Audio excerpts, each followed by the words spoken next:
Shalom, perkenalkan nama saya Hana Cikayul dengan NIM 1.01.2022.0185 kelas F semester 3 mata kuliah Hermeneutik Perjanjian Lama. Tafsiran Alkitab Amsal pasal 3 ayat 1 hingga ayat yang keempat dengan perikop berkat dari hikmat. Yang pertama, konteks dan budaya.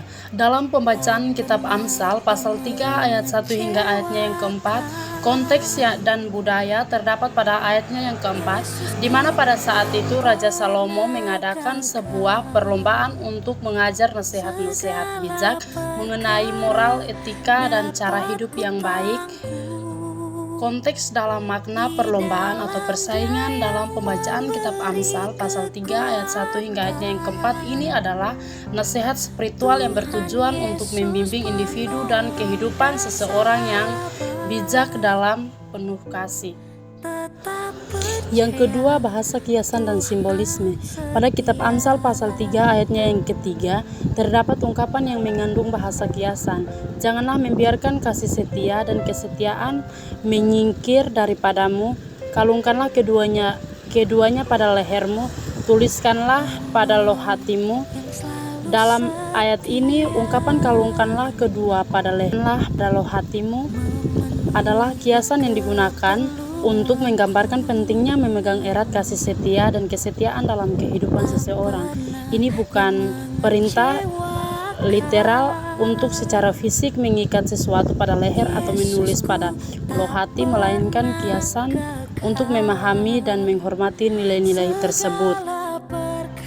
Yang ketiga, struktur dan bahasa. Di dalam pembacaan ini, struktur dan bahasa ditemukan pada ayat yang pertama yang digunakan, yaitu cerita atau kisah yang berfokus pada memberikan nasihat moral dan etika dengan pengulangan instruksi, janji dengan gaya bahasa puitis untuk menggambarkan pentingnya kebijaksanaan dalam kehidupan sehari-hari, atau pengulangan suku kata dan dalam kata-kata, pandanganmu dan perintah-perintahmu yang memberikan keseimbangan dalam struktur bahasa.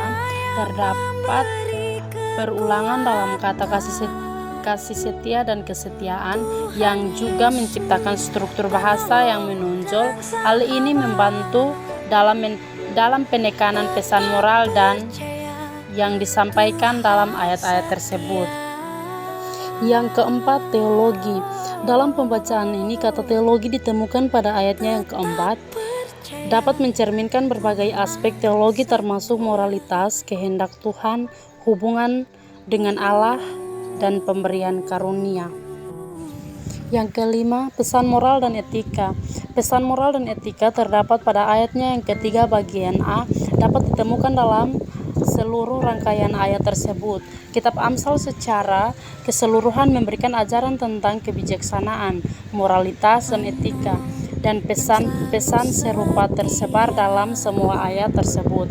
Jadi secara eksklusif membahas pesan atau moral etika. Pada umumnya pesan yang disampaikan dalam kitab Amsal adalah pentingnya mematuhi perintah Allah, memegang erat nilai-nilai seperti kasih, setia, dan kesetiaan, serta mencari kebijaksanaan dalam kehidupan, mendorong diri seseorang untuk taat, sikap hati yang baik, kasih setia, imbalan, atau kebijaksanaan.